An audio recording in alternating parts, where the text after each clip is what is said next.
प्रणाम। आज मैं फिर आप सबके सामने आ गई हूँ कुछ विचार रखने। अगर मेरे वीडियोज़ पसंद आते हैं तो मैं आप लोगों से रिक्वेस्ट करती हूँ कि प्लीज़ मेरे वीडियोज़ को लाइक करें, सब्सक्राइब करें, शेयर करें।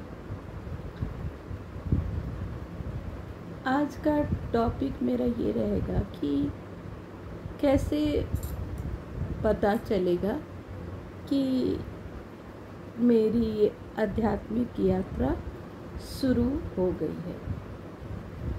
जब आप बाहर देखने के बजाय अंदर की ओर देखना स्टार्ट कर देते हो तो आप समझो कि आपकी आध्यात्मिक यात्रा स्टार्ट हो गई है। होता क्या है कि हम ज़्यादातर दूसरों की तरफ देखते हैं और दूसरों के द्वारा दी गई हुई परेशानी या दिक्कतों से कहीं ना कहीं आहत होते हैं और हमारा ध्यान जो है बाहर की ओर चला जाता है, लोगों की गलतियों, बुराइयों या ऐसे करके दूसरों की ओर हम देखना शुरू कर देते हैं और यही हमारे पतन का कारण है। अब करना क्या है कि हमें इस तरह से जागरूक होना है, अवेयर बोलते हैं या चेतना में आना बोलेंगे, तो सारा फोकस सिर्फ अपने ऊपर आ जाए।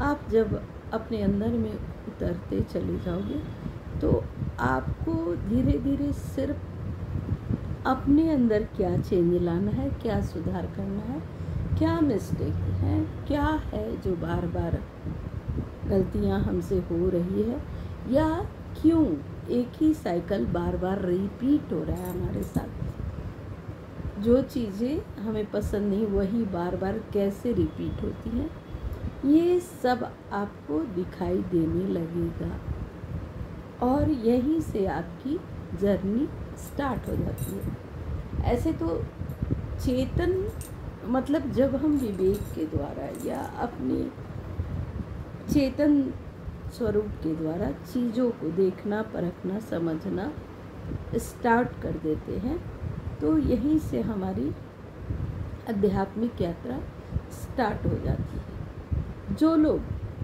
पूर्ण रूप से संसार में उलझे हुए हैं, आप मिलते होंगे ऐसे लोगों से जो हमेशा दूसरों के बारे में ही बातें करते रहते हैं। उनकी ये परेशानी नहीं है कि मैं दुखी क्यों हूँ, उनकी परेशानी ये होती है कि अगला सुखी क्यों है या वो हर समय खुश क्यों नज़र आता है। कई बार आप देखते होंगे कि आपके चेहरे की जो स्माइल है या आपकी जो आंतरिक खुशी है वो किसी किसी को ट्रिगर कर देती है, क्योंकि वो इंसान पूर्ण अंधकार में या बोलिए जड़ है मतलब वो इस प्रकृति से थोड़ा भी मतलब माया के संसार से थोड़ा भी ऊपर उठना ही नहीं चाहता। मैं कई लोगों से मिलती हूँ जिन्हें खुद में खुद बहुत सारी बस खूबियाँ ही नज़र आती हैं और वो कहते हैं कि मेरे अंदर तो कोई कमी है ही नहीं।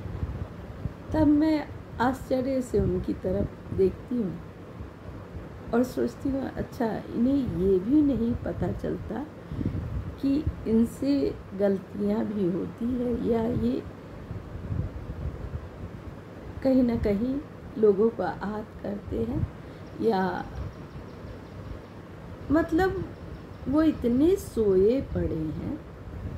अगर आप में जागरूकता नहीं है, आप आसपास की चीज़ों के प्रति अवेयर नहीं हो, अपनी सांसों के प्रति अवेयर नहीं हो, अपनी चेतना के प्रति समर्पित नहीं हो, तो आप कहीं ना कहीं जड़ हो। और जब तक आप जड़ रहोगे, इस अवस्था से मैं भी गुजर चुकी हूँ, कोई प्रगति नहीं हो पाएगी, बिल्कुल ही नहीं हो पाएगी और आप हमेशा सांसारिक चीज़ों में ऐसे ही उलझे पड़े रहोगे कि उसने ऐसा क्यों किया, उसने ऐसा क्यों कहा। इस दौर से कभी मैं भी गुजरी हूँ, और कई बार मुझे लगता है ना कि जब आप चारों तरफ से बहुत ज़्यादा परेशानियों में या नकारात्मकता में या दुख में घिर जाते हो ना, तो उस टाइम एक वक्त आता है कि जब आपके पास दो ही रास्ते होते हैं, या तो उन अंधेरों में डूब के गुम हो जाओ, या फिर अपनी पूरी ताकत लगाकर इन सब चीज़ों से बाहर निकलने की कोशिश करो। अगर ये कोशिश आपकी जारी रहेगी, कोई कारण नहीं है कि दुख तो आएगा, पर वो आपके आसपास ज़्यादा देर टिक ही नहीं पाएगा। अपनी चेतना को इस तरह से ये करो कि वो हर चीज़ को देख पाए, महसूस कर पाए, विवेक से, ज्ञान के द्वारा, ज्ञान चक्षु जिसको बोलते हैं, या जिसको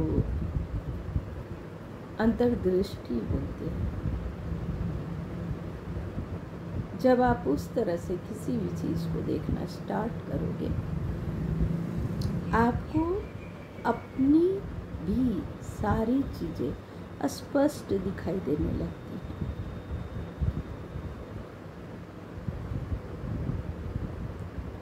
मैं कई बार काफ़ी मशहूर लोगों को भी देखती हूँ कि उनके अंदर जो है ईर्ष्या या घृणा विद्यमान है, यानी उन्होंने इस पर काम नहीं किया है। हम सब मनुष्य हैं, तो ये सारी चीज़ें भी होंगी और है भी।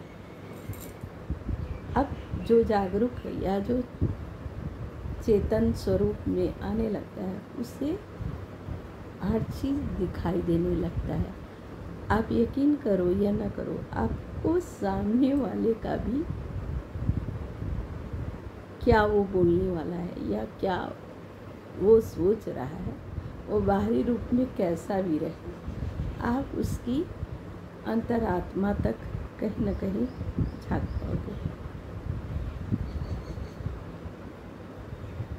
जुड़ते हैं हम संसार से, जो दुख का कारण है, और जुड़ना हमें किनसे है? जुड़े तो हैं, पर किस तरह से जुड़ना है उसका ज्ञान नहीं है। उस ज्ञान को अर्जित करना ही हमारा लक्ष्य है, हमारा ध्येय है, क्योंकि हम संसार में 4 लोगों के लिए बिल्कुल ही नहीं आए हैं। और हमारी यही गलतियां हैं कि हम एक छोटी सी फैमिली या छोटे से दायरे में अपने को बांध लेते हैं और उसी में उलझे हुए रहते हैं, जबकि किसी भी इंसान का जन्म, किसी एक का भी, सिर्फ 2-4 लोगों के लिए नहीं हो सकता, क्योंकि हम सभी उस परमात्मा की कृति हैं। और परमात्मा जो है, वो ईश्वर जो है, इतनी बेकार की और बिना काम की चीज़ कभी नहीं बना सकता। उन्होंने आपको बनाया है